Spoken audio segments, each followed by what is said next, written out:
Okay, ladies and gentlemen, we are live right here tonight on a glorious Monday night, January the 18th. I am Stevie Ray, the host of the world's most dangerous podcast, Straight Shooting with Stevie Ray. And as you guys know, tonight, my main man, Mr. Jimmy Tibbs, will be joining me. But I want to wish everybody out there a happy Martin Luther King Day. And I'm telling you right now, I've been getting so many questions today as to what did Martin Luther King mean to me? And brother, I got so much I could say about that it would actually take my whole show. But anybody out there that's listening right now that wants to talk to me or wants to talk to my boy Jimmy, you can call in at 832-243-4428, 832-243-4428, and we can make that happen for you. Who was that, Dorian? Say he lacks the podcast I do with Sonny. Well, you know, I do the podcast with Sonny every Tuesday. We call it Tokyo Heat. The Queen has spoken. She is out there on YouTube watching right now. And like I said, right now I am live on Facebook. I am live on YouTube. And I am live on Twitch. So just download the Twitch app, go to Stevie Ray TV, and you will be able to see the show tonight. Now, you know what, guys? I'm going to have to get me another television in my dungeon. The television I have is too small. I think it should be in the kitchen or something like that. So I'm going to go to the store this week, and I'm going to buy me like a 50-inch television so I can watch my sports while I'm in my dungeon doing what I do. And I can see it while I'm on my treadmill or while I'm on my life cycle. Because this television, I used to have it in my old gym at my other house. Didn't bother me too much then. But in this room, it bothers me while I do my podcasting and things like that. Yes, Leroy Foster sent you a request to be your live video. Oh, okay. I think I remember that. I'm not 100% sure. But I'm doing the show now, so it's going to be hard to do. But what's up, Doc? Oh, I'm doing well, man. Getting ready to have my main man, Mr. Jimmy Tibbs, on. And we're gonna chop it up a little bit, man, on this glorious Martin Luther King Day. But man, I got a couple of big guests. at the end of the week, man. You guys ain't gonna believe it. And I'll probably announce them tomorrow. Don't know if I'm gonna do it today. I don't really announce too much stuff on Mondays. I usually like to wait till Tuesdays because it's closer to the interview, things of that nature. So, what's up, Military? What's up, Mark? So, hope you guys all enjoyed all the guests we had last week, man. It was a great show, especially with Scotty Schwartz, man.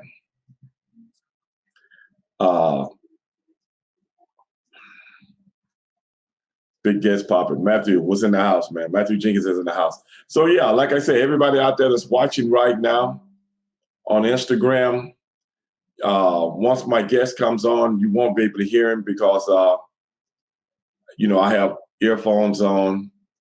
Then again, something, I might try something different tonight for the Instagram guys. But if the Instagram guys want to see the show live, and you can see me and my guest talking with each other, just go to my Facebook page. Because, what's up, Devin? Because sometimes I let people ride along on Facebook. Not the big guests, but sometimes Sonny, sometimes Jimmy. That's bonus footage for everybody out there. So I'll let you ride with those guys. But when I got two big guests coming up Wednesday and Thursday. So it's going to be a little different, man, when I have those guys on. Now, you know, those guys are heavy hitters, man. So I have to play along with the protocol, if you know what I'm saying, to play along with the protocol. But with that being said, you know, plus the thing is, the speakers on my computer just don't sound as well as my headphones, you know. And I'm gonna tell you guys something, man. I'm going to be having my radio show, the Stevie Ray Experience. Now I'm going to be putting my radio show on my new Patreon channel. And I'm gonna tell you, man, that radio show is hitting hard, man, and it's growing like crazy. So you guys get out there, man. Go to my Patreon channel, become a subscriber. Also, you can subscribe and see a lot of the clips on my YouTube channel. So you might want to do that also. So, brother, I'm telling you now, it's going to be on like neck bone, and I got a lot of other things coming, man. A lot of other things coming. Man, I'm just getting started. Man. But I'm very excited about that. Very excited about it. As we can see, guys, man, 2 days, we have the inauguration of our new president. The guy that Donald Trump called Sleepy Joe. Oh my goodness, man. Some of this stuff, it just kills me, man. Sleepy Joe. But hey, man, Joe won the election apparently. He's going to be sworn in. Now, I don't know. I'm going to do a show that night. Because, see, I want to watch the inauguration. Because I want to see if people are going to storm the troops and storm the Capitol building again, man. You know, because I'm really, and this crazy stuff, man. It just, I'm fascinated by it, man. I really am. I'm fascinated by it. So, with all that being said, man, I want to see what's going to happen the night of the inauguration, man. Because, see, I'm from professional wrestling world, so I'm always looking for something exciting to happen, man. I mean, I'm sorry, you guys can blame me for it. You can blame my upbringing. I don't know, but I don't want to see anybody get killed or anything like that. It'd be nice to see some heads roll or something like that. You know, if somebody gets out alive, you know. I don't know. I was looking at these videotapes on YouTube of people in India. You know, I don't know what these people were doing. I don't know if they didn't have their mask on or something. And these other guys with these billy sticks just whooping the shit out of them.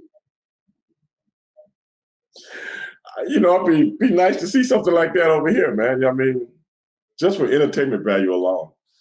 I know I'm sick, but what can I do about it, man? You know, I don't get a chance to be entertained a lot. You know, I entertain people a lot, but be nice if I could see something like that, you know. Hold on a second, guys. I think we got a caller. Hello, Straight Shooting with Stevie Ray. Who am I talking to? Repo. Hey, Repo, what's going on, man? I ain't heard from you in a long time. Yeah, I'm in Washington, D.C. And, oh, wait a minute, man. You was down there where everything took place? Not that far away. I was like 3 blocks away from there. And basically, what you're talking about is there was a lot of protesters from different states that came and invaded here to do all that stuff. And if you look closely at the highlights, not trying to paint a negative picture or anything, but it was one side in terms of the color of people that they allowed to do that with. We had protests out in the summertime and stuff like that, you know, for the Black Lives Matter and all that stuff. And there was a whole bunch of police and security. Right. And they didn't really care one way or the other. I mean, they imposed a rule where they were supposed to leave at 6 o'clock, but didn't leave until about like 11 o'clock that night. So let me get this straight. Are you saying that even though all these people, and I heard it was like several thousand people. You're correct. Are you saying All that? used the metro, and they all they came from different places. They weren't from here. So are you saying? Well, I know they wasn't from Virginia, DC. West Virginia, Tennessee, all over. Well, I know they wasn't from Yeah. DC area, man, because you know the DC people have been in DC for years. I've never seen people. I've been to DC several times. I can't see anybody storming the Capitol building that's from DC, man. But what I'm saying, what I'm asking, They let them have that moment. what I'm saying is this: are you saying that the government wanted these guys to do that? They let them have the moment. And the sad thing about it is, all Trump had to do is say a couple words to, alleviate the situation, but instead he poured more gasoline, and they just like, you know what? We gotta break in here. We gotta do this. We gotta do that.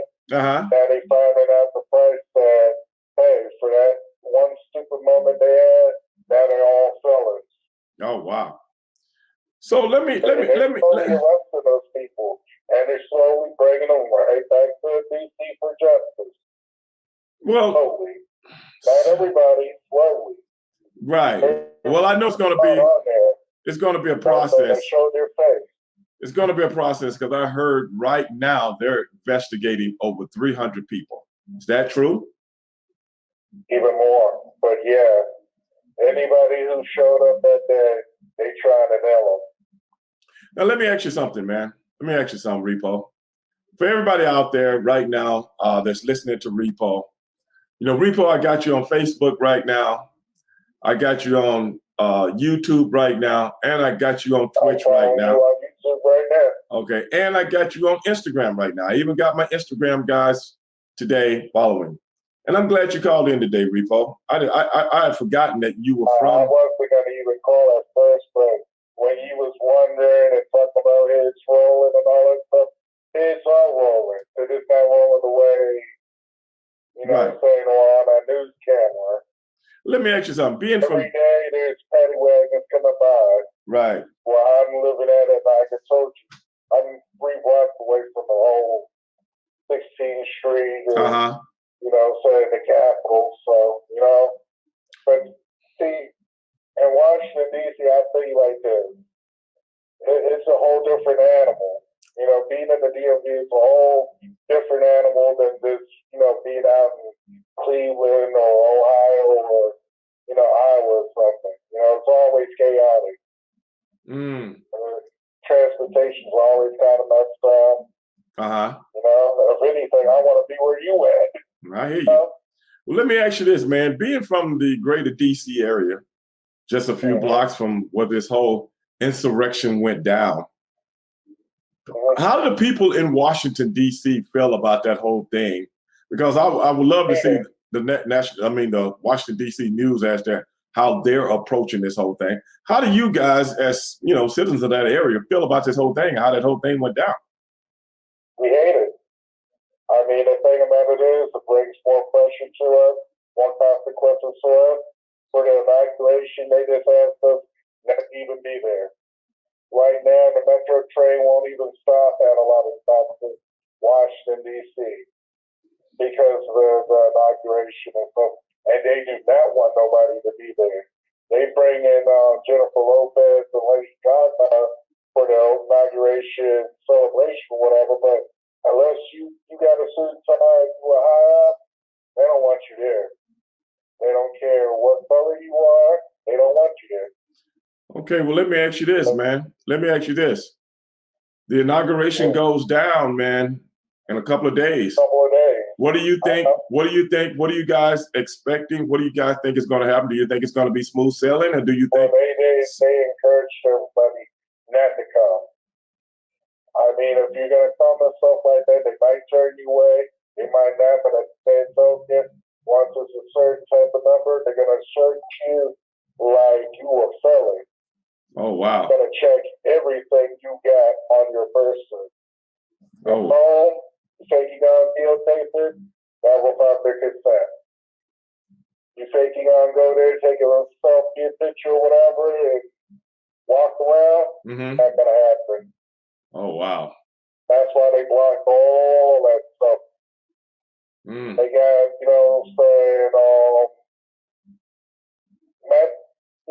they got some guards. I'm not going to say it's National Guard, whatever, but they got things blocked off. Oh, wow. You ain't going to be able to walk there till the 22nd, 23rd. Well, I tell you what, Repo, I want to talk to you. I want you to call back I will. after the inauguration to give me a 411 on how everything went down and anything that you've experienced or some of you DC guys experienced that we don't know about, to give us a 411 on everything that's going on up there. Can you do that, brother? I can do that. No problem. Well, I appreciate that, man. I can tell you this. What's that? You're not going to get no St. Glorious or excited because they don't want you to show. They want you to watch it on TV. Ah, okay. Well, if you get some type of badge or authority, or you one of them, say House of Representative members, right? I don't want you to come up there. Wow. And they said this ain't for everybody. Right. They so worried about Joe Biden's life that it's not even funny. Well, and they are prepared, and they are preparing themselves. Well, you know something, brother. You know something, brother. This is a sad time in American history. I never thought I'd see the death. For the last 25 years or so, we've been hearing on television, we've been hearing on radio, we've been hearing on all the media outlets out there how, Muslim clerics are radicalizing people in mosques and things like that around the nation to come and hurt people from the United States and come into our country to take our freedoms away from us. I never thought the tables would be turned and the radicalization started within our own country. This is sad, man. Yeah. But anyway, Repo, my man is waiting in the green room. Go ahead and get ready to enjoy the rest of the show, man. And I want you to call back, brother. All right? I will. All right, Repo, brother. I'll holler at you later, brother. Peace. That was the Repo Man, man. The Repo Man always calls up, asks good questions, give us 411 on different things, man. And he's a big wrestling fan, and I love for him to call in sometimes, man, because it really brightens my day. But I forgot Repo was from that DC area, so hopefully we get another report back from the Repo Man. But my man Jimmy Tibbs is in the house. Let's see where he is out there. There he is. Stevie Ray, I'm looking at the comments and I see the Queen. The Queen Bee has channeled her inner Melanie Camacho. Do you know Melanie Camacho? Yeah. Yeah. Let me read it like Stevie Ray. Okay. I have a 50-inch in my living room, and I really want one in my bedroom. That's a good joke. That's a good joke, Queen. I was just telling the Queen and everybody out there, in my dungeon right here, I got like a television, but when I bought that television, it didn't seem as small as it is. All right. Now, I say, I'm going to go to the store. I'm going to go down to Walmart, see what kind of deals they got on some of these televisions, And I want to get me like a 50-inch, and I'm going to put it up on my wall so I can watch wrestling while we're talking. And I also can watch you and I while we're talking, because I'm going to make sure I get a smart one so I can watch you and I on YouTube. I didn't know the context of the joke. Okay, now it makes sense. It's still very funny. It's still very funny, man. But happy MLK to you, Stevie Ray. You and too, to bro. all the viewers. Hope you guys had a great day today. Hey, man, I got some of the guys listening right now and watching on Instagram. They can't hear us, but you know what, man? I want to be able to go on all outlets at the same time. I don't know if I'm going to be able to do that. I told you I was working on getting YouTube and Facebook, and I got them. I got the software to do it. Now I want to try to integrate Instagram in it at the same time. So wow. your boy's working on that also.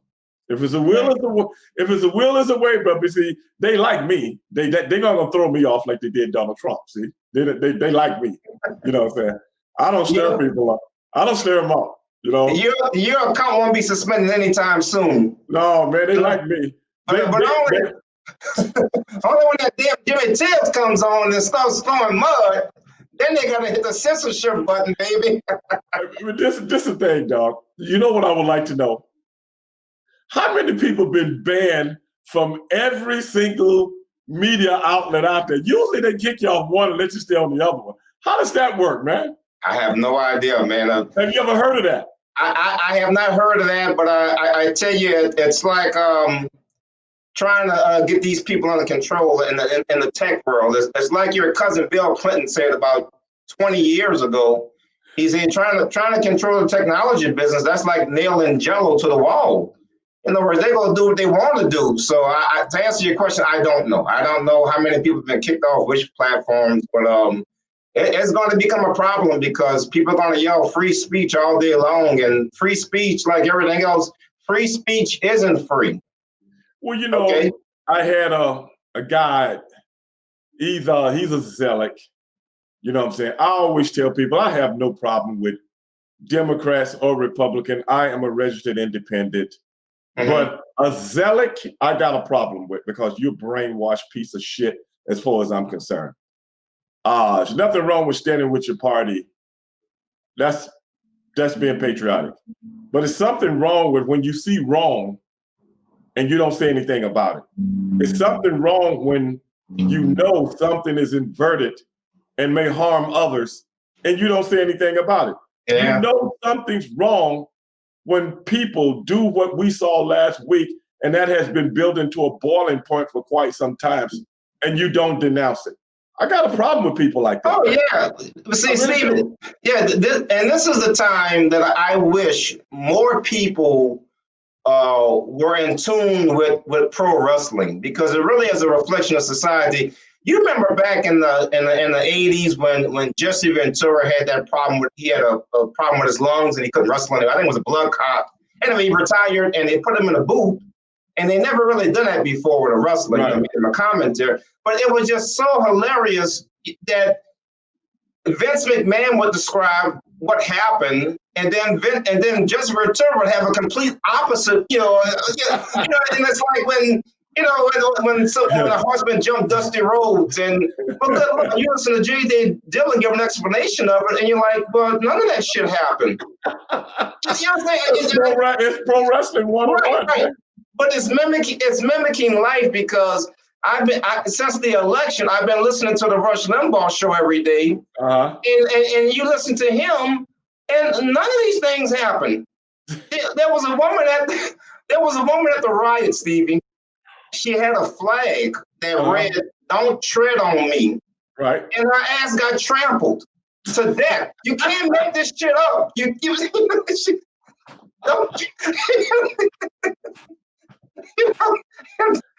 then the one young lady, may God rest her soul, she posts, "I'd rather die." Right. "I'd rather die than Joe Biden be my president," or something of that nature. I'm paraphrasing. Right. This, of all people, who jumped through the window.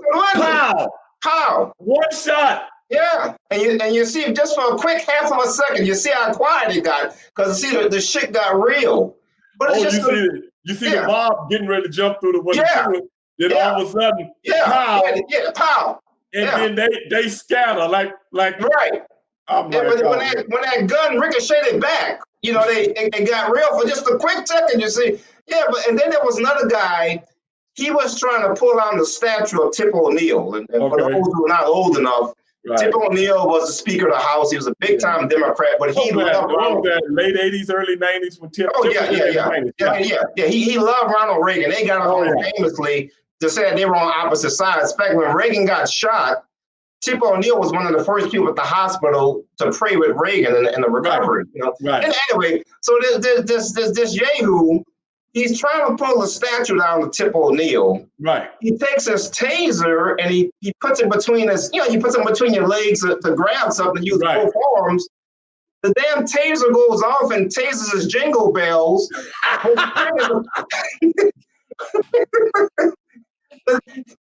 It tasers the jingle bells. It triggers a cardiac arrest, and this fucking idiot dies on the scene. You can't make this shit up. You can't. Man, you can't even write that in a movie. You can't even write this shit. Oh, you can't even write it, man. And the thing wait a minute. Was he one of the ones that died?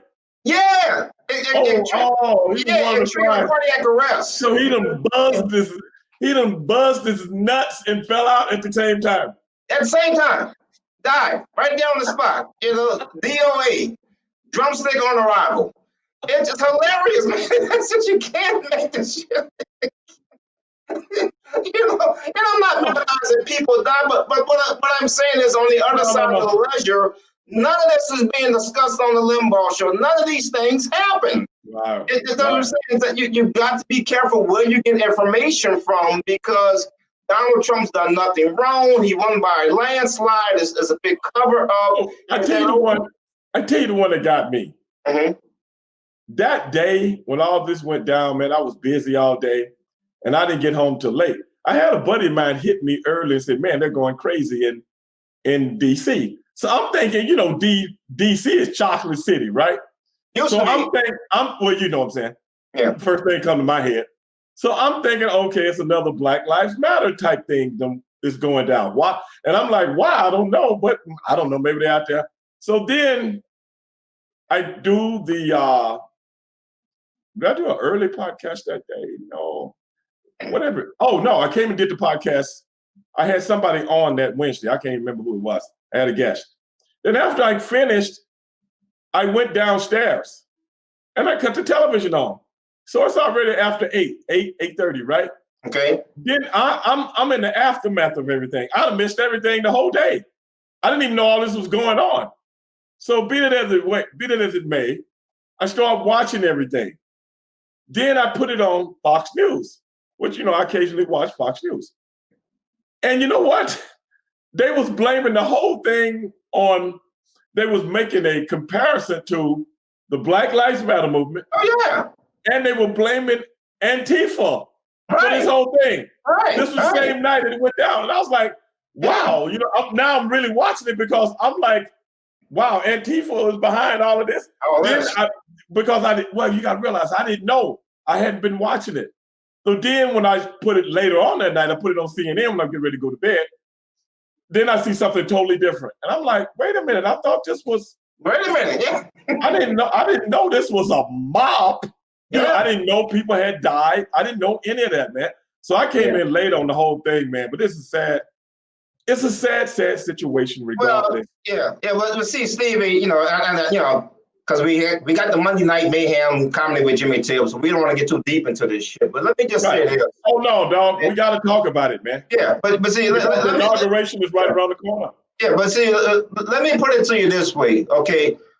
What's going to happen is the United States is going to have to make a decision. Either we're going to have racism, white supremacy, or we're going to have a United States. In other words, we're not going to take any half measures. We're not going to accept that. We're not going to have any compromises. We're not going to have any unity.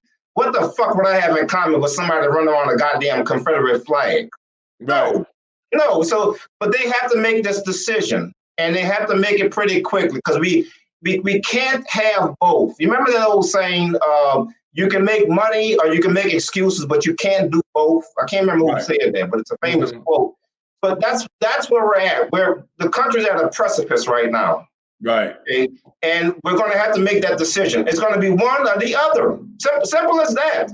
All this talking in circles and unity and hugging and kissing, that's not going to happen. So we need to make a decision. And it can't be made by you or me, unfortunately. The thing is this, man. Politics, slowly but surely. I've been, interested in politics for a long time. And not until the 80s, when the fair doctrine and all that stuff changed. When you've seen a big change. Mm-hmm. So you're talking about like close to 40 years, let's say 35, 36 years now, of news and media separating people through politics. Now, if you are a Democrat or if you are a Republican, you are an enemy of the other. And you got so many of these young people now that can't even remember when bipartisanism was a daily thing, okay? Mm-hmm. You don't agree with me, I don't agree with you, but we have to come to a medium for the government and the people in a government. And if you are an enemy of mine, and that's something I would like for someone to call, I'm gonna have to get somebody on the show to explain that to me. If we live in the same country, we worship the same religion, we are the same color, and we both are citizens of the United States of America, how internally in my mind do I make you my enemy? Jimmy, that is a fucking sickness, bro. Mm-hmm. That is a fucking sickness. And then people talking about civil war. Does anybody even remember what civil war was about? Or do they care? Or are you educated enough? Well, I got this to say. If it's going to be a civil war, leave us black folks out of it. Right. Okay? Y'all going on to kill each other over politics and control, but leave us the fuck out of it this time. You already lied about it, that the last one was about us. Yeah, mm-hmm. Yeah, we all believe that lie, but I'm gonna tell you the truth right now. Leave us out of it. So 170 million white folks and everybody else that want to join up, go on and kill each other. Over what? Some stupidity that y'all getting played by the same people and y'all at each other's throat and you don't even know why. That is where the education system in this country has failed. People believe more in what they see on news outlets, media outlets, made up bullshit than getting down, reading a book and try to learn for themselves. It's sad, bro. That's a sad situation, bro. Yeah. And you notice your cousin Jim Clyburn, they're not yelling about defund the police anymore. You see, because when they stormed that place, they was looking for his office. They stole his iPad. You see, exactly. Yeah, you see, so all this. So we gonna tell him the same thing they've been telling us when they would shoot these guys in the back and the stuff. But Jim, we're gonna have a meeting about it, an investigation. It may take a couple of months, right? But we'll find out what all the shit that they regurgitate on us, right? See now it got close to his ass. Oh yeah. You see now it got real for them. You see, it's easy to talk in platitudes when you're not affected by something. Exactly. See, none of these people in Congress, none of their kids go to war. But now the shit's they were knocking at their door, huh? They were knocking at their door. And talking about kidnapping and assassinating people.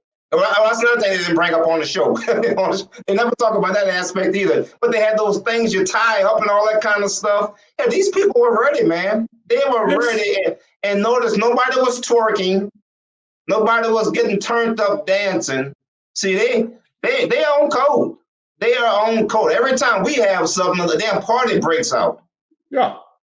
The thing is this. Like I said, I've had so many people talk about if there had been black folk. Well, first of all, like I don't know if I said it to you, we ain't that stupid. Okay, now Martin Luther King Day is today. Martin Luther King taught people how to protest without violence. Protest without violence. That's your constitutional right. Now, I'm one of the main guys because I went to a rally here in Houston. Yeah, your boy. Nothing broke out. Nothing broke out. There was no rioting. There was no vandalism. None of that stuff. Because we have a police chief here and we have a mayor here that people actually respect. People actually respect. Art Acevedo's Hispanic guy, who's our chief of police. And he lays it down and he doesn't take any crap from any. Matter of fact, he used to be y'all. No. Was that San Antonio? He was San Antonio's chief of police. No. Art was in was here in Austin. Okay, he was. Yeah. I knew he came from one of the places. Yeah, I don't know where he came from. I think he came from California, but no, he was a chief here. I can't remember what year, maybe 2010 or something like that. But he was a chief here, and then he left. I think he left for you guys. Yeah, but this dude is no nonsense, man. I ain't got nothing but respect for him. Any police officers get out of line, he will this about the blue line protecting you, brother. Yeah. He ain't with it at all. At all. We've never had a police chief like that here.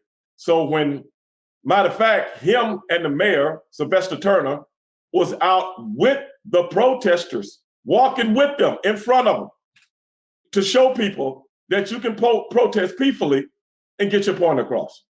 Now, I don't know about those other mayors and police chiefs in these other cities that probably were sitting at home with a cold one while everything was going down and buildings getting tore up. And he's like, my name Bennett, and I ain't even much gonna get in it. I'm gonna stay right here.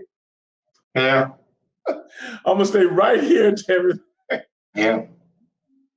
Matter of fact, my second in charge, get out there and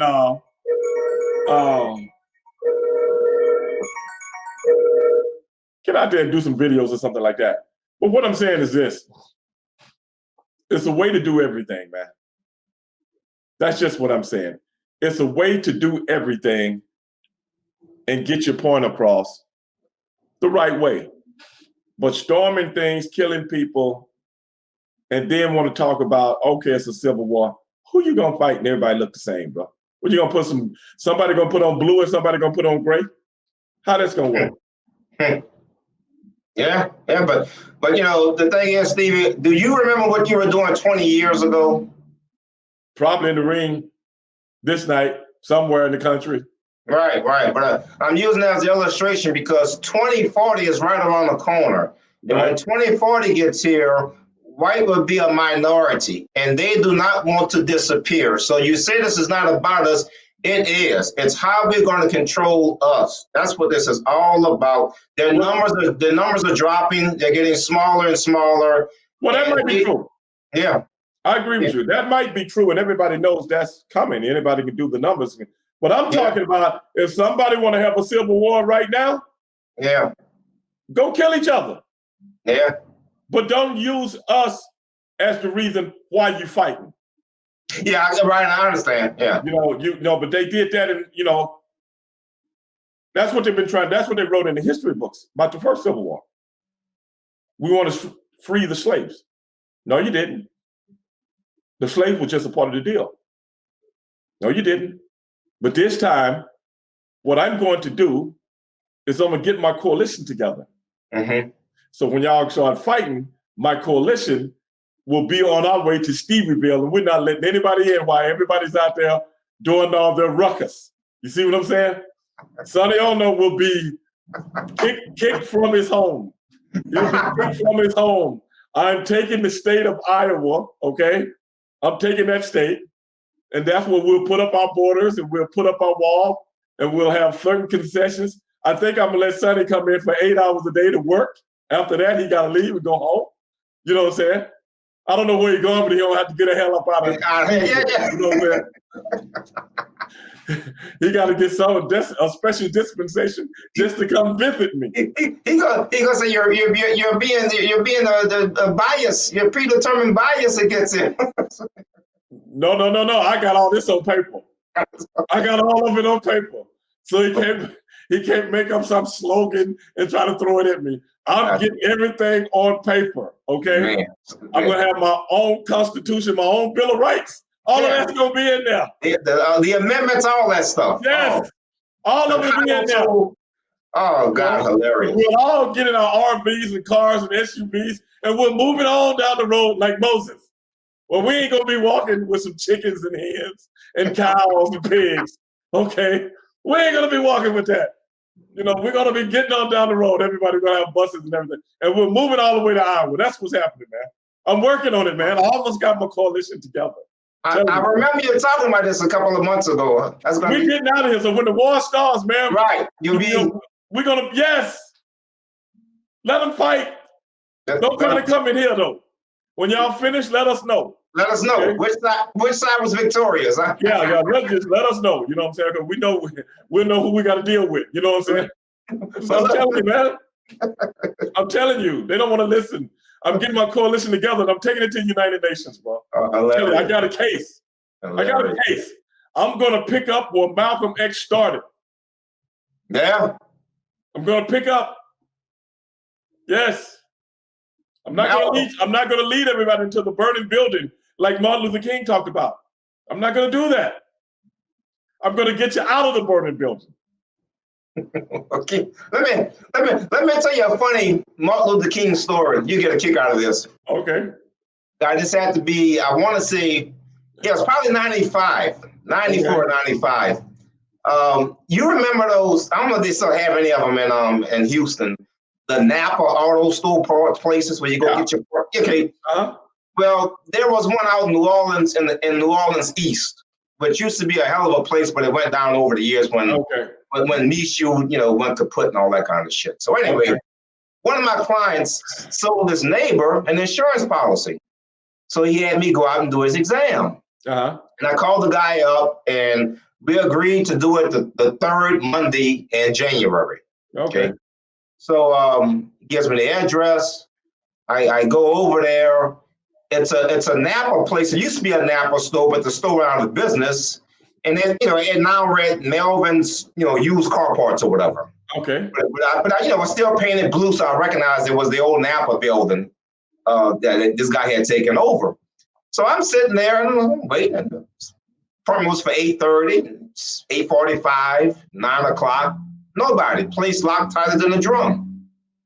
I said, well, maybe he told me Tuesday. Maybe I, misunderstood the appointment date. So get in contact with the guy the next day. He says, oh, yeah, I'm so sorry. He says, come the following Monday. So I go back next Monday. He's there and he says, hey, Mr. Tibbs, I want to apologize for that. Monday was Martin Luther King Jr. Day, so I took the day off. So I kind of admired the guy for, taking the day off for MLK. Yeah, I wouldn't wrestle on Martin Luther King Day. But there you go, exactly. Okay. I said Sandy Koufax didn't play baseball on the day of the Sabbath.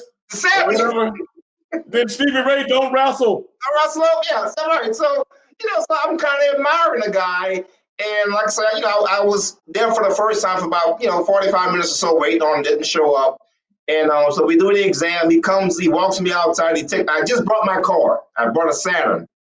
And I was telling him, I said, yeah, I want to get a personalized license plate that reads Highway Hog. And I'm going to park the car in the middle of a divided highway and take a picture, hogging the highway, Right. I got the plate. See the plate? I got you. So we're laughing and talking about that. Okay, blah, blah, blah. So I leave, have a good day. Well, he had sold my client a car. And it was like a Cutlass or something, real cheap. Maybe in those days, a used Cutlass was maybe, $3,000, $4,000 or something like that. So he sold it to my client for like, $800. What a fucking deal, right? This is a hell of a deal. Well, someone stole the car.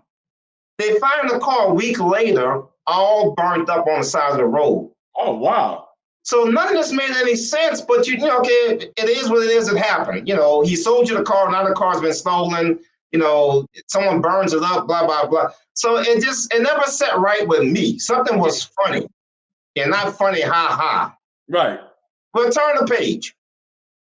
About, 3-4 months later, I had just gotten a Tanya Harding sex tape. Tanya Harding, the ice skater. I never knew she had a sex tape. She had a sex tape when the scandal broke out with the thing, blah, blah, blah. Her and her husband and stuff, So I'm getting ready to go to bigblackbooty.com and look at the tape and take care of that, Stevie. I'm 20 years late on the sex tape. 20 years late, yeah. So I got to put the tape in, but I got it on the news channel first. And lo and behold, I see the guy. Okay. He's in handcuffs on the news. The same guy. The same guy. And everything made sense. He was running illegal. He was running a chop shop, steal and repaint. Ah, Now it made sense. Okay, he had to use cars there selling auto parts. He was selling cars. He would steal the car back from you before the paperwork would go through and burn it up. So that there was no trade. It all made sense when I saw him on TV. I'm like, oh, there he is. and they got him in the cuffs. Yeah, it all made. And I say, I bet you anything they had my ass on surveillance, probably sitting in front of the place of and I'm looking at all this, and I say, you know what? I say the guy was a crook, he was a thief, chop shop, blah blah blah. But oh, what the hell? He took off MLK Day. That's got to count for something.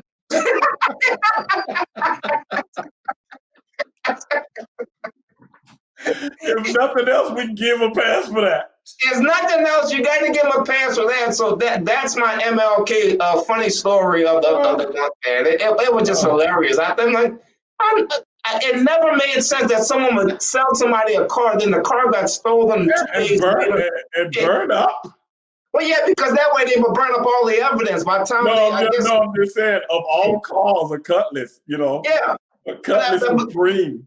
Yeah, but he did that, I guess, so that way they couldn't trace anything. Right. Basically, he sold the guy a stolen car, but if it's burnt up, there's no, VIN number or whatever. It was an elaborate scam, man. It was something else, and he lives next door to this guy, so he's got to see the guy every day after all this shit, And man, the guy, it is some but I learned this a long time ago, bro.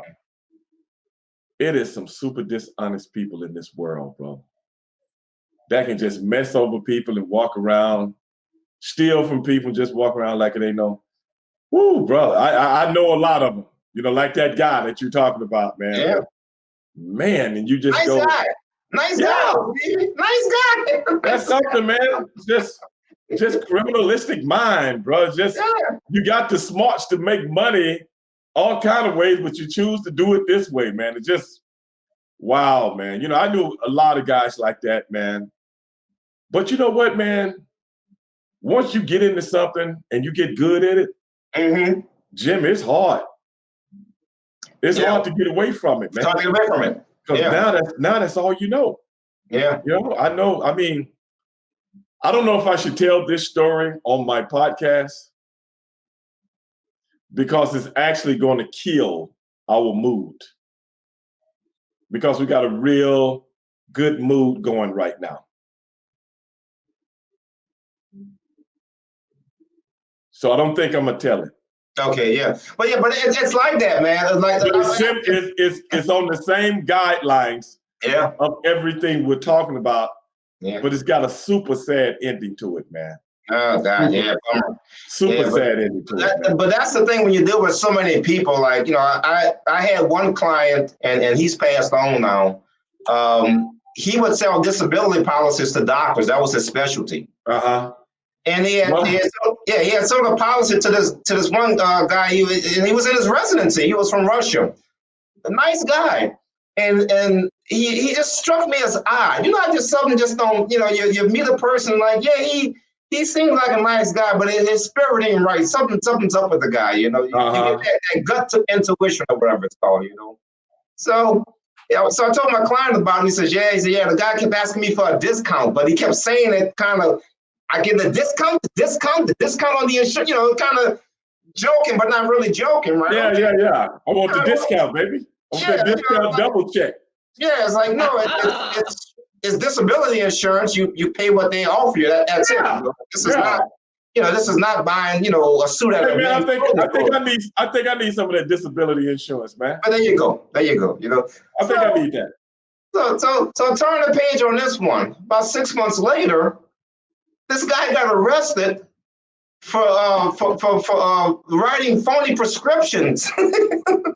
people need painkillers, whatever. They would come to him. He would write the prescription. Wow. So when my client told me, I said, I knew it.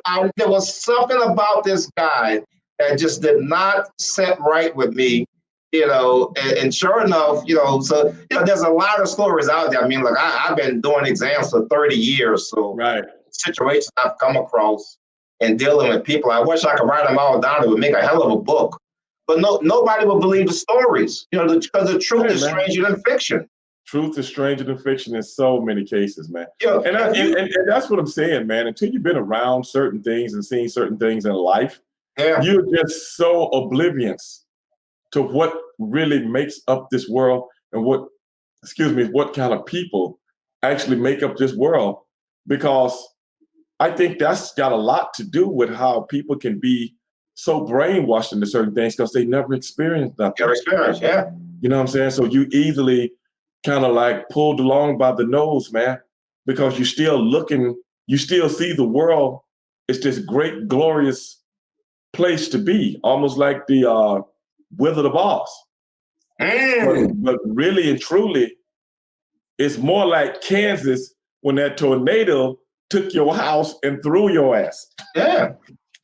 Right. But that's why I told you. That's why I told you, Stevie, that if people, we like to live in that fantasy world because it's safe there. See, if I stick my head up my ass, there's no crime there. There's no racism there. It's a safety zone. You see, right.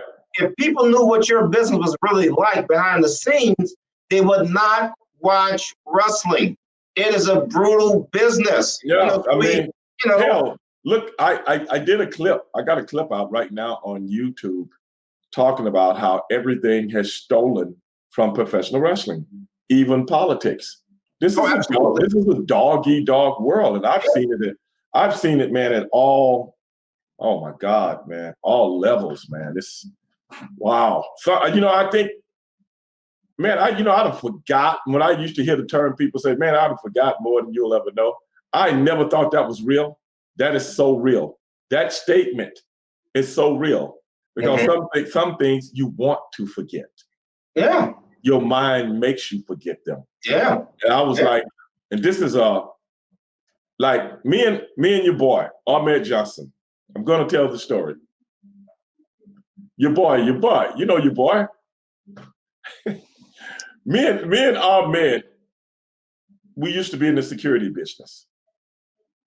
And me and Ahmed, we started a security company together, and we had 3 good contracts, man, that took care of us. 2 apartment complexes. No, I take it back. 3 apartment complexes and the Arena Theater here in town that did all the concerts and stuff like that. And this was before I got into professional wrestling. Right. And so we were doing pretty good, man. We were doing pretty good. But the guy, let me tell you something, the guy that helped us, we used to work for him. Guy by the name of Hilton Crawford. If anybody want to go look this name up and see if this story is real that I'm telling. Hilton Crawford. Well, we used to work for him for his security company.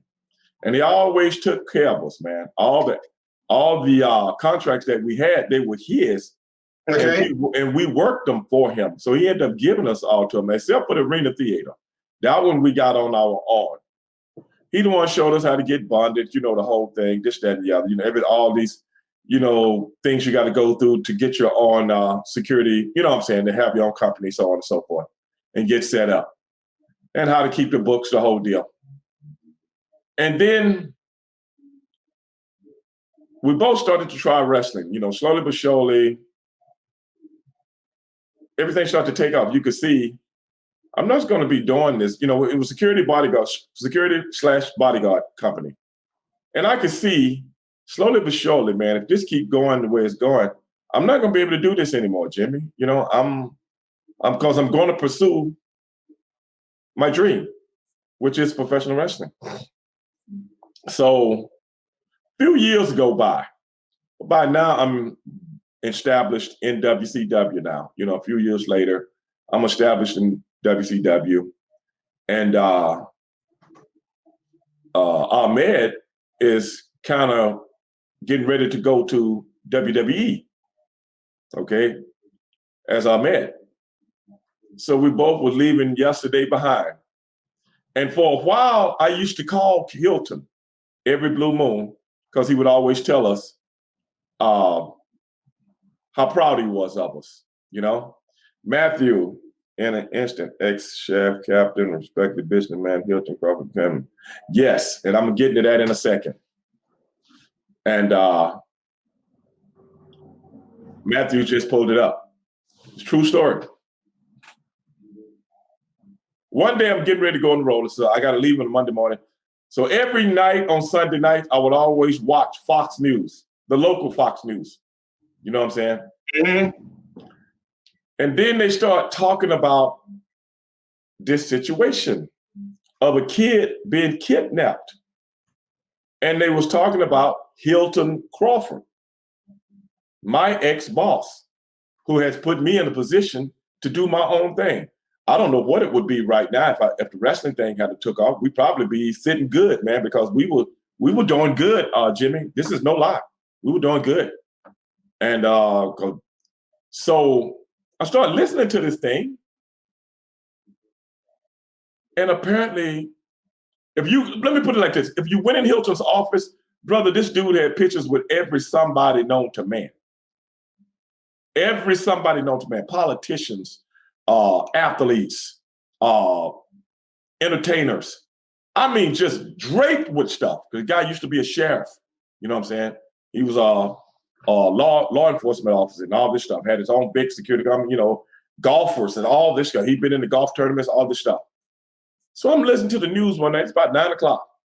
They're talking about here at Crawford, and his best friend's son has been kidnapped. His best friend. Can't remember the guy's name. And his son used to call Hilton Uncle Hildy. Well, apparently Hilton had fell on hard times, and his best friend was a multimillionaire. So he had some thugs kidnap this kid, man, and try to get the ransom money so he could get back in the flow. Mm-hmm. These are the kind of people we talk about. You see all this stuff right now, all these people that's scared to lose something. Going back to what you were just talking about is as the numbers go. You see what I'm saying? When you're afraid to lose something. So you do a get rich quick gimmick to try to get back in there. Okay. Oh, yeah. Or storm a Capitol building. You know what I'm saying? Be that as it may. Well, come to find out, you know, Hilton was like, you know, working on getting it, you know, like he didn't know nothing about it. You know, he helping his buddy try to, you know, do a deal to get the kid back. Come to find out, police figured out he was in on it. Mm-hmm. And then the thugs killed the kid, bro. Mm-hmm. I don't know if they were supposed to, or they got, you know, like you was talking about trying to get rid of evidence. You know what I'm saying? Because are we in it? Hey, the man that got caught. Let's try to do this and get out of here. You know what I'm saying? I can't remember, but I'm looking at this on the news. I see the picture come up on the TV, and it's like, that's Hilton. What the hell, dog? When I talk about this was the coolest dude. Yeah. Jimmy, me, and Ahmed would do anything for this dude, bro. Mm-hmm. That's how good he was to us, man. And when I saw that, when you think you know people, that is the moral to this story. When you really think you know people, brother, put them in the right situation, and you really don't. Yes. Yes. You really don't, man, because I would never, that bothered me, man. Because I hadn't talked to him in about a year or so. Man, that bothered me, man. I was like, man, you kill your best friend's child for money? Woo, brother, it took me a while to get over. I mean, mentally. Stevie, yeah. But you see, a while to get over that, man. But you see, situations happen in life, man. You know, and we all go through things like that. You know, and it's, man, whoo. I mean, it was cold, dog. I was like, yeah. Wow. Then, you know, like a year later, I seen them on Fox News. They at the jail cell interviewing him. You know what I'm saying? And he's still saying, I didn't have anything to do with it. I don't know what happened. I didn't keep up with it after that. I think they sent him, you know, down here in Texas, they execute you for nothing. If you look at somebody the wrong way, you know, they'll throw you. They'll take you up there to the hospital and just lower the boom on you, brother. So I think but you never know what's going on. You never know what's going on with a person, Stevie.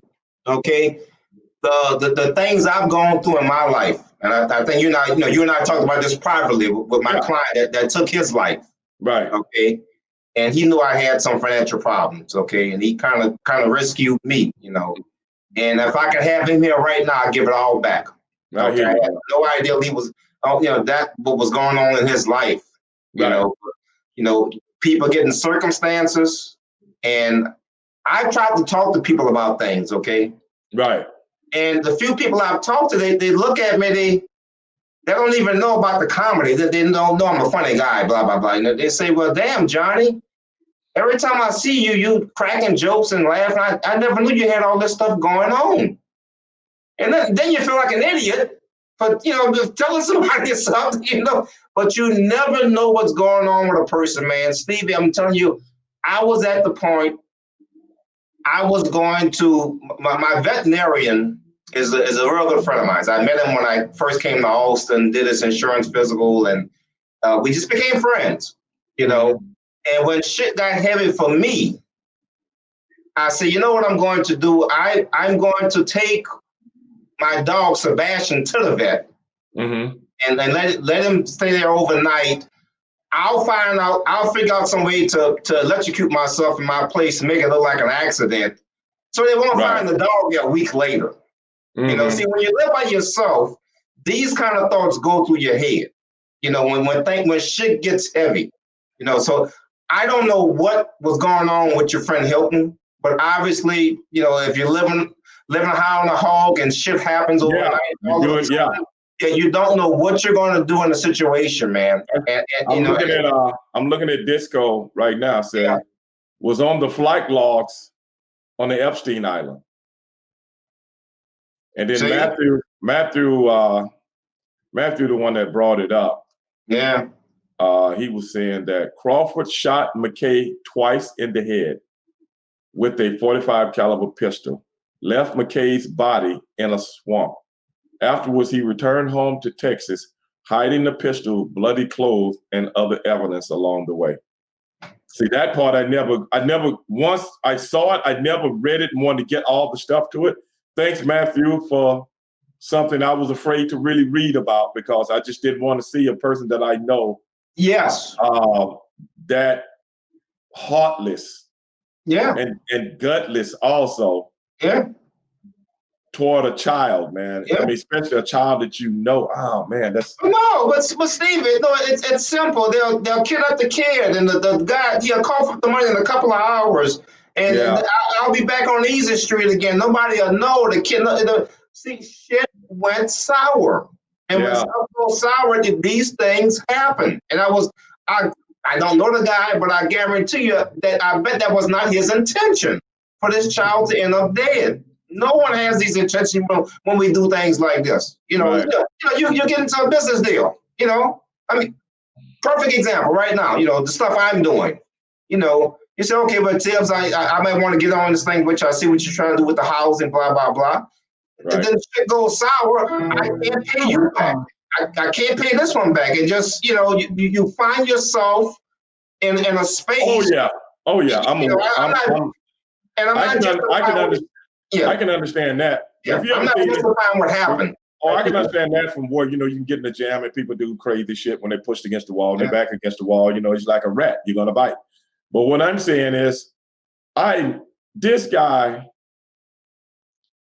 oh my God, this guy had everything going for him, man. I mean, just.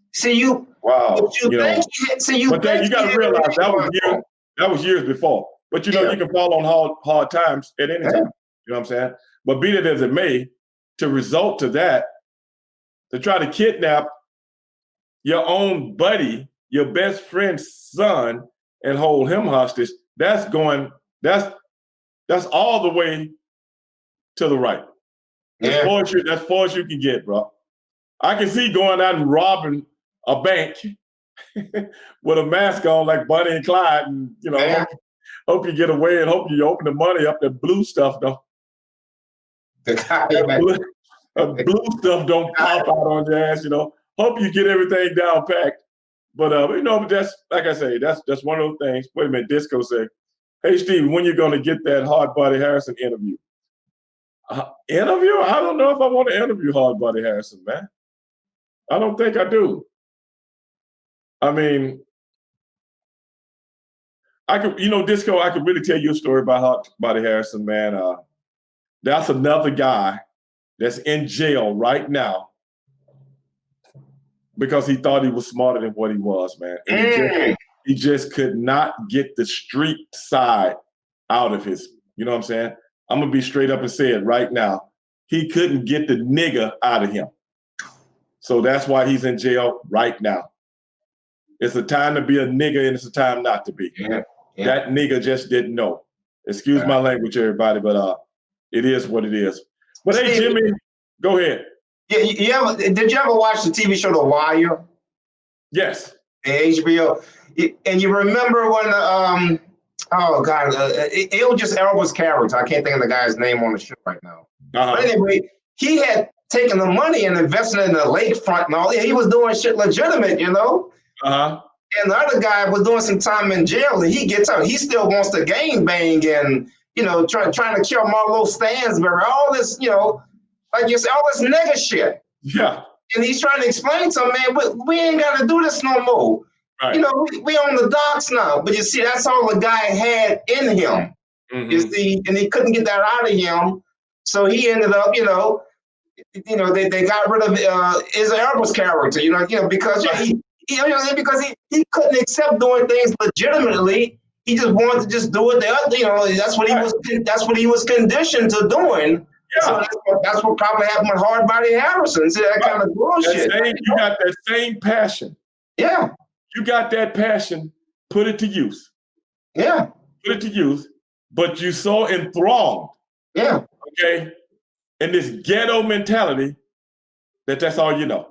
That's all you know. Where you wind, and you know where you go. They got a place for you, bro. Oh yeah. They got a place for you when you're trying to do it right. The deck is stacked against you. Mm-hmm. But just imagine the other way. That's your ass, dog. Yeah, they'll get you, man. They will get you, but that's why I like that series because it was so well written. You see, right. You see, the guy, he was trying to reform the game basically. Let's do this thing legally, but the game didn't want to reform.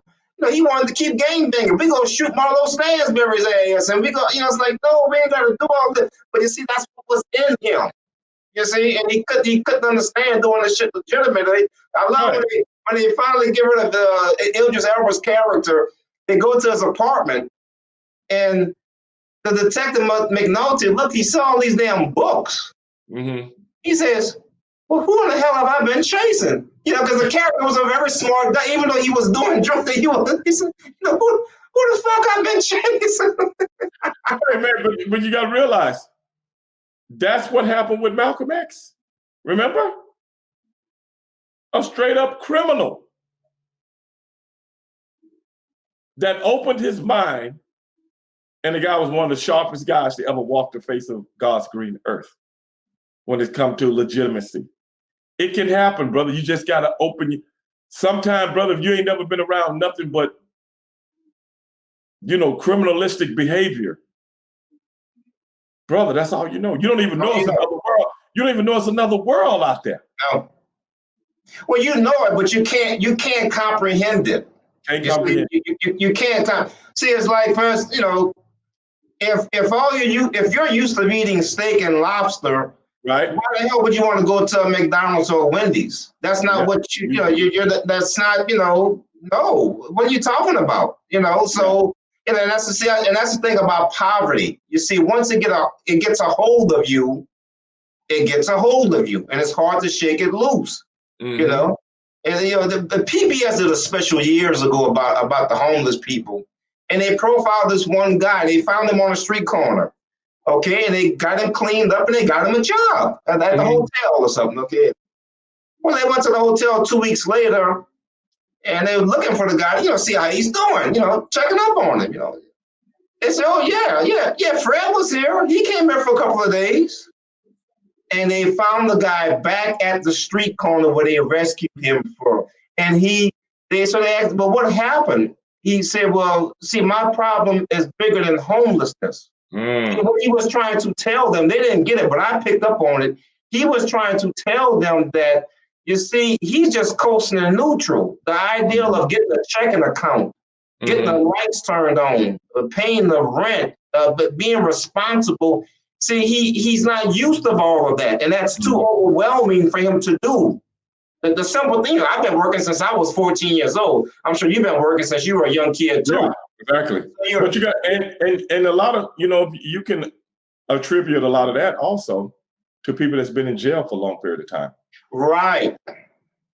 You know what I'm saying? They're People not that's been in jail for a long period of time. That's one reason so many of them go back. They try to talk about that.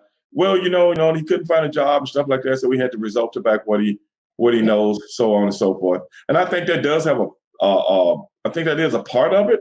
Yeah. But some of these guys that's been career criminals, and some of these guys that's been in and out of jail all their lives, it's a normalcy now. Well, no, you're right. I don't want to come, especially some of these guys that have been doing life sentences, been in there 30, 40 years. They don't want to come out of jail, man. They want to stay in jail. Well, no, because there's a structure there for them. They're told when to eat, when to get up, when to do things. And now you've got freedom. You can't comprehend all of that. It's just it's too overwhelming to say, oh my God, I got to open up a checking account. I got to do this. I got to be responsible for things, and that's what it is. And then when something goes bad, they resort back to what they knew before, and that's why they end up back in that situation again. But there's a comfort there in jail for them, but they won't admit it. But it is. Yeah. You're not responsible for anything. You don't have to paint the house. You never have the plumbing. If it's cold outside, hot, you have nothing to do with any of those conditions. Yeah. You're just isolated in certain situations. So yeah. And that's the world we live in, man. A lot of people don't want to face it. But it's true, man. But look, Stevie, the clock has done it to us again, brother. Let's wrap it up with a quick once a week wrestling question. Are you up to that? Yes, I am. But I would like to know from you, Mr. Stevie Ray. Okay, what is it? When you got your first big contract, big paycheck, you knew that you were going to be in this business, that you were going to be viable. What was the first thing you purchased with your money?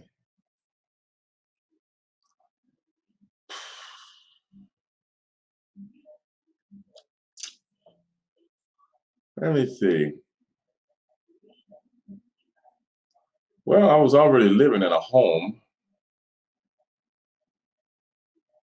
I don't think I purchased anything worth. You know what, man? I'm gonna be honest with you. I've never been one of these elaborate guys that goes out and I don't think I purchased anything. I might have got some new furniture, you know what I'm saying, or something like that. I may have. I'm not even sure that I did. I'm just thinking right now I may have, because I moved in a home. I was in a townhome when we first got to WCW. Then I moved in a home a little later, but it didn't cost me very much money to move in this home. I got this house on you remember, you probably remember this, an Assumption. You remember those? Yeah, we have the Assumptions. You remember those? They still do those? Okay. Well, I got this house on an Assumption, so I only had to come up with so much money. Yeah. And everything was transferred into my name. Yeah. But explain to the people, Stevie, who don't know what an Assumption is, what it is out there. Well, my fans are very smart. They'll Google it here in a second. Okay. I don't have to tell them it. They pulled up the whole. You take over the note, basically. Right. Okay. They pulled up the whole Hilton Crawford trial. You know what I'm saying? Yeah, gotcha. So the Assumption should be very easy. So I was living in my house. I wish I still had it, man. You know what I'm saying? But later on, I had my other house built, the one I just moved out of a year ago. I had it built a few years later, maybe about 4 or 5 years later. I had that, and that's like the biggest purchase I've ever really had was my home. Everything else, the toys like cars, motorcycles, and stuff like that. But when I was doing my security thing, man, I had a BMW, my hot rod Camaro, and a custom motorcycle that I had done up before I ever got into this business.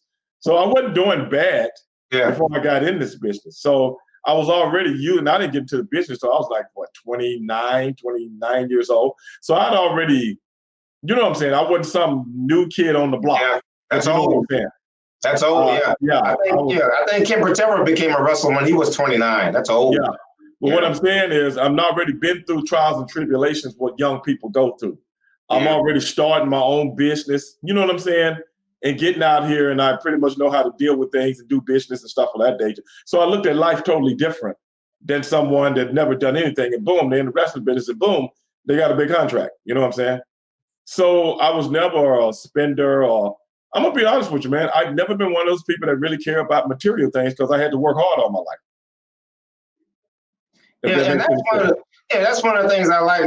My association with you is that you don't floss.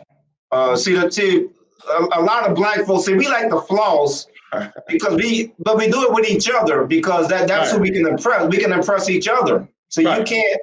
So you can't impress the neighbor next door. Look at this. Look at this $5,000 ring I'm wearing, Susie. Right. Yeah, my uncle, he owns a diamond store. We can impress each other with that kind of bullshit.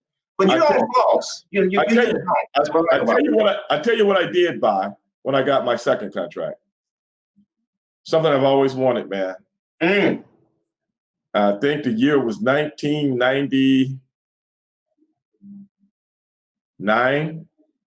Okay. 99 or 2000. Right in there. I bought me a Rolex Daytona that my buddy Kevin Green, God rest his soul, that died a few weeks ago.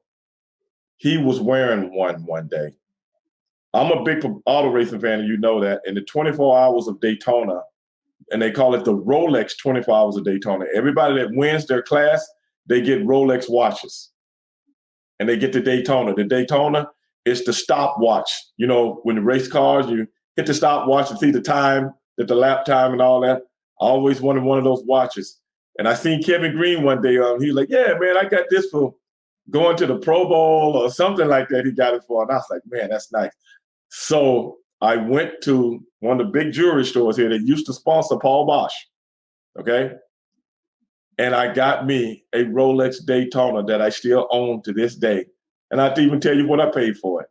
$19,995. Wow. That's what I paid for it. There you go. I knew there was something here with that big contract. Yeah. Like I said, I wouldn't, other than that, I wouldn't even tell you.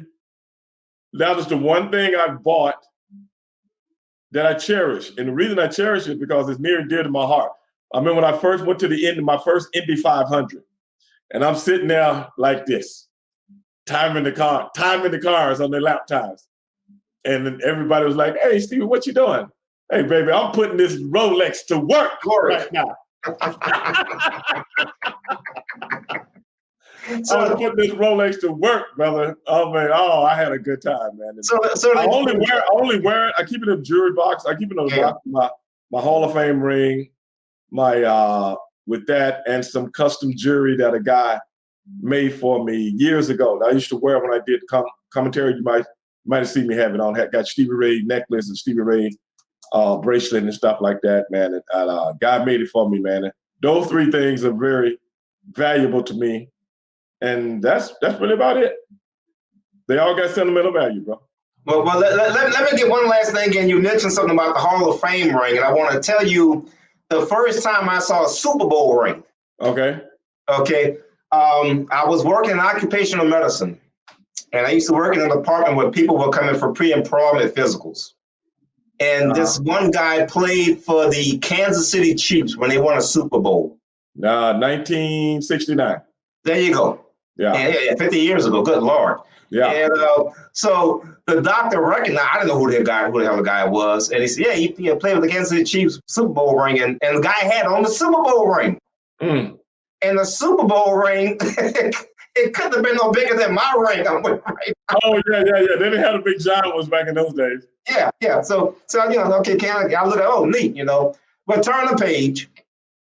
I want to say 2001 or when did the Ravens win their first Super Bowl? You know this kind of shit. Ravens won their first Super Bowl in 99.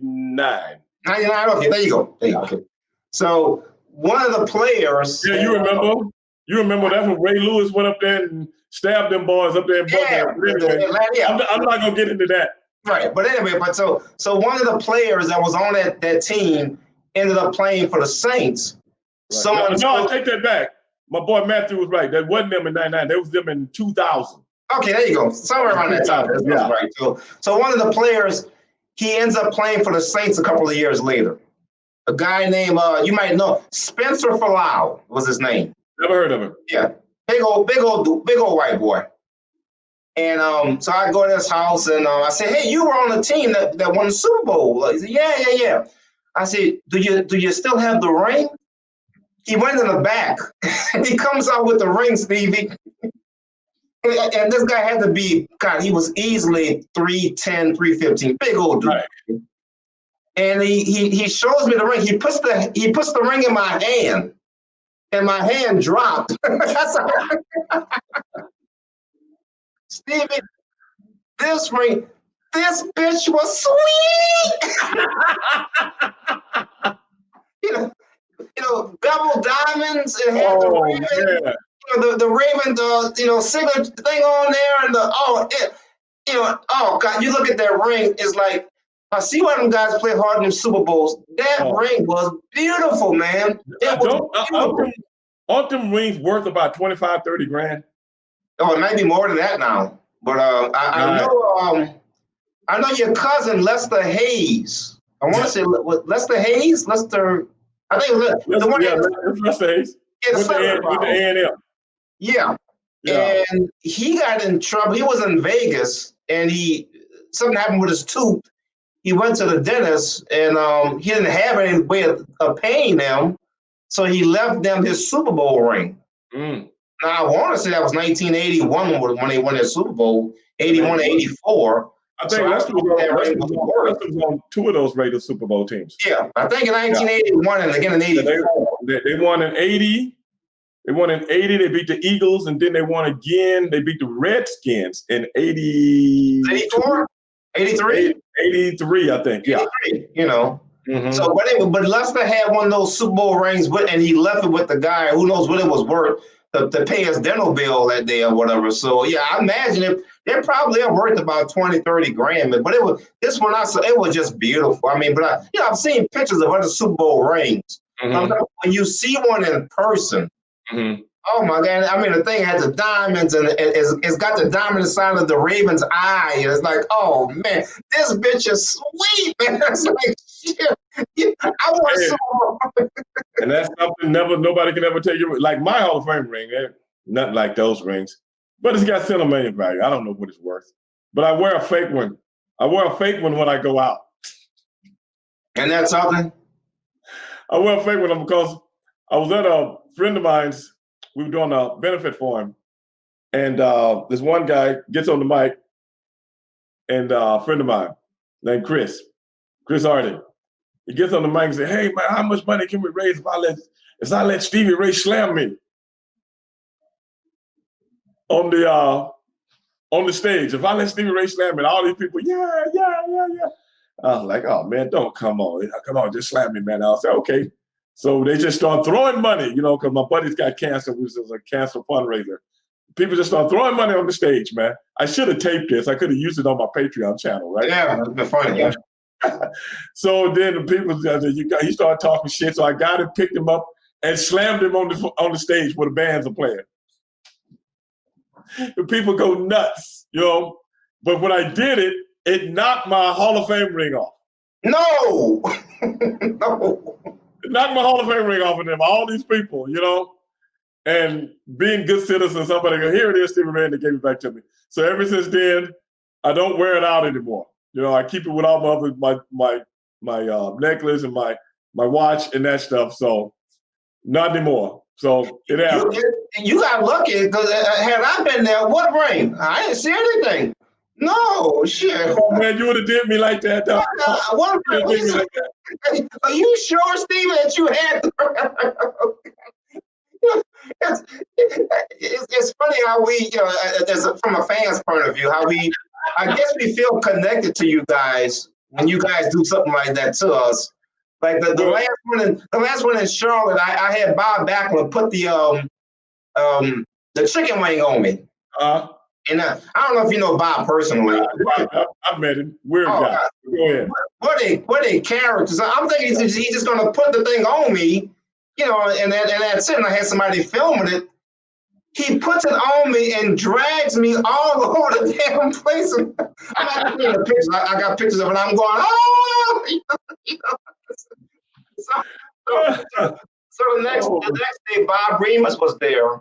And Bob just put the Cobra clutch on me and stood right there. Someone took a picture. That was it. He didn't go crazy or anything like that, But Bob is Bob is definitely Richard Pryor's third album.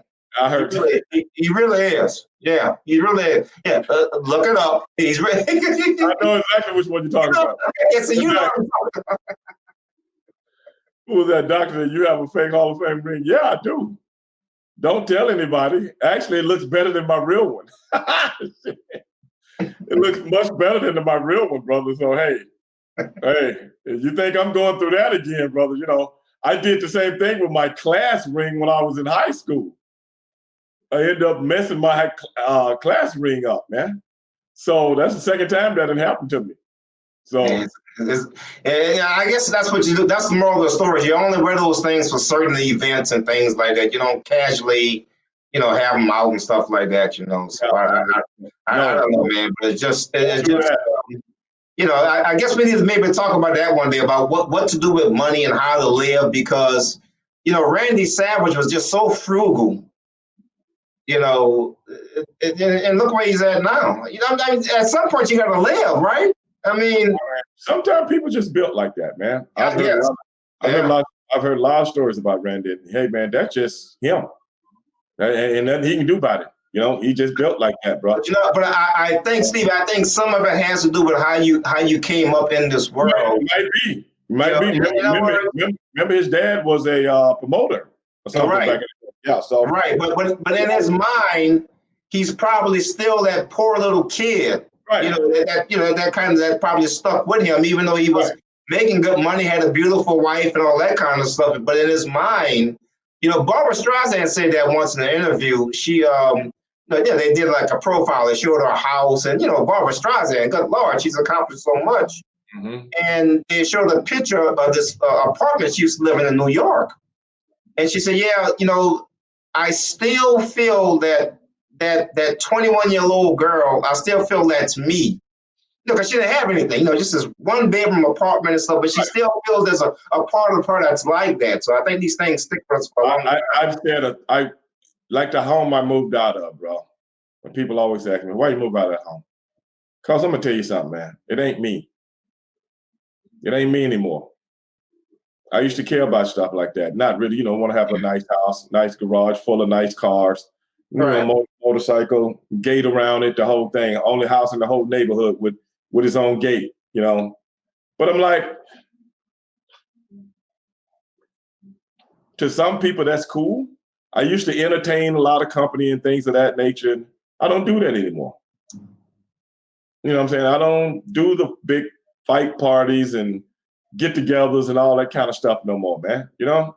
Still cool with everybody, but I'm just like, I don't do that anymore. So that's called age. That's called I tease my friend. He gives a Super Bowl party every year, and when I first met him, I did his insurance physical, and we ended up becoming friends. It's so bizarre. Anyway, he gives a big party every year, and I said, Vaskin, one day it's going to be you and your wife sitting on watching Super Bowl. And you go say, remember, we used to have all those parties, just things change in your life, but he gives a big party every year. No, you're 100% right. I entertain myself differently now. I don't need a lot of people around me to entertain. You know what I'm saying? My buddies, this, that, and the other. I don't, we can talk on the phone now, or we can talk through Skype now. We can talk through StreamYard, you know what I'm saying? Or something like that. I don't have to have you here to entertain each other. And I kind of prefer it, to be honest. I kind of prefer it because the older I get, the more distance I get from certain things. Now I'm just kind of like focused on my brand, building my brand, and all this kind of stuff. And I'm not focused on anything else anymore, man. I did everything I always wanted to do as a young man. I've accomplished. That's awesome. Everything Steve, that's awesome. Yeah. For a black man to say that is real, seriously, that's awesome, man. I'm serious. As a kid, in elementary school, junior high, I would go into the library and read about the Indy 500, the Daytona 500, the Super Bowl, the World Series, all these different things, a heavyweight boxing match, different things, seeing different things in the world, reading about this country, reading about that. And I look at my life and I'm going, damn, every car I ever wanted, I got. You know what I'm saying? It's like not material things so much, but just the things I always wanted to witness live. Right. You know what I'm saying? Things I wanted to witness live. And I've gotten a chance to do it, man. And it's like, okay, on to the next part of your life. You know what I'm saying? Man. And you already see that material things are really not, that's what they're really kind of like drawing up to be, man. They're just shit that gets old and, and deteriorates. I remember my daughter was small. I used to tell her. How's she doing, by the way? She's doing well. She's doing well. I used to tell her when she was little, I used to tell her, Mom, as far as buying you everything you need and you're just a child because I can afford it, I didn't want that instilled in my kid, because once you do it as a kid, you're going to do it as a grown-up. If you see what I'm saying. Now you start to worship material things. One thing I learned years ago from Mr. Gilbert Hicks, who gave me my first real job, never worship material things. And when that man died in 1977 or 78, okay, I think I was a senior in high school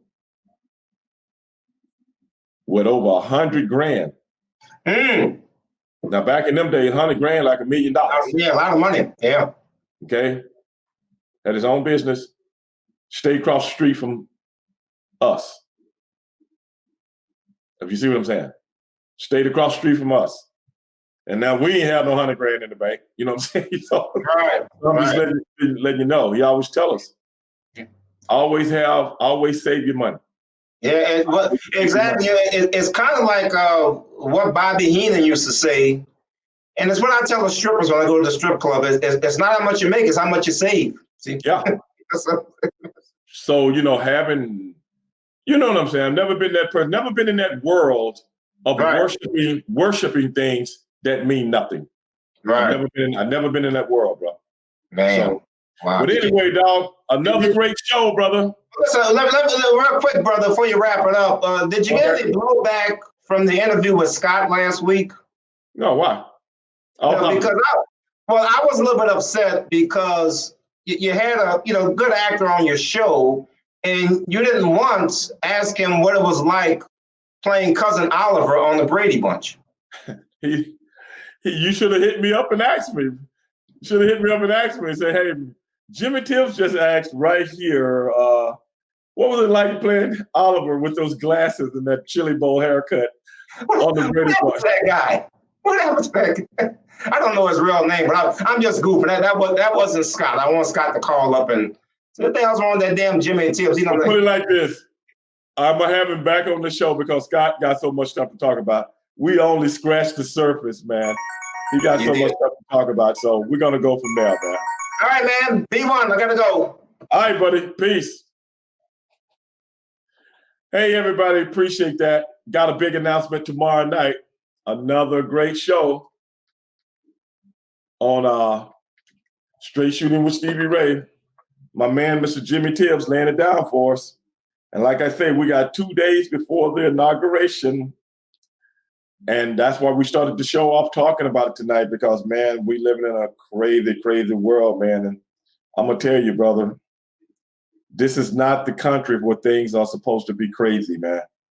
I'm just not buying it. I think we bigger than that, and I think we're better than that. And if I got anything to do with it, and if I got anything to say about it, it's going to be all positive. because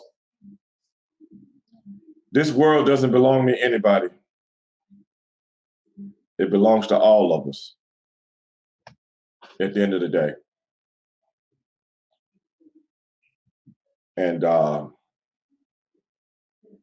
we all have a right to live on it. And we all are going to have to coexist on it. And one day soon, we're going to figure that out.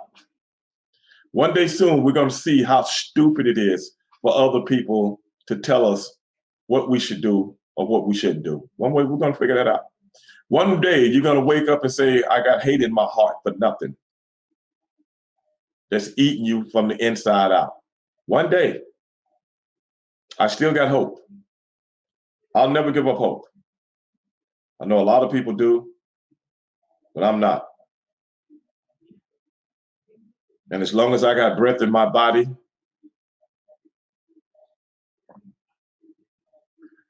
I'm going to be on the side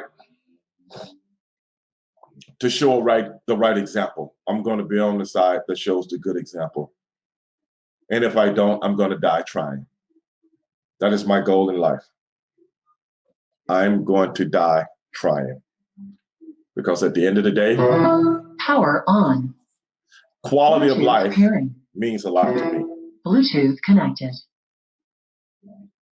And for anybody to want quality of life and don't want quality of life better for other people, then you one sick son of a bitch. And the same person got the nerve to sit up there and say, I'm a Christian, but you don't practice Christian values. I can't stand a son of a bitch like that. But that's just me. I can't stand a lot of things. But that's just me. Sometimes I can't help it. But that's just me. Tomorrow night, ladies and gentlemen, oh no, it's sunny, oh no. And I want everybody to chime in because me and Sonny got a few things to talk about. And I want all of you guys to stay tuned for my new radio show, the Stevie Ray Experience. Me, my boy, Angel Corona, and my girl, The Rock, Raquel. We call ourselves Three the Hard Way. I'm going to be putting out a few clips on YouTube here shortly. You know, as soon as we get some of that stuff edited up. And I'm telling you right now, you're going to really enjoy it. I do it every Saturday from 2 p.m. to 4 p.m. on 95.3 Jams. You can go to the TuneIn app and listen to it live, 2 to 4 Central Time. And you're going to love it. Similar to the podcast a little bit, but you know, I have restrictions because I'm on the radio. But be it as it may, I'm going to see everybody tomorrow night. This is the world's most dangerous podcast. I am Stevie Ray, and I, ladies and gentlemen, am out.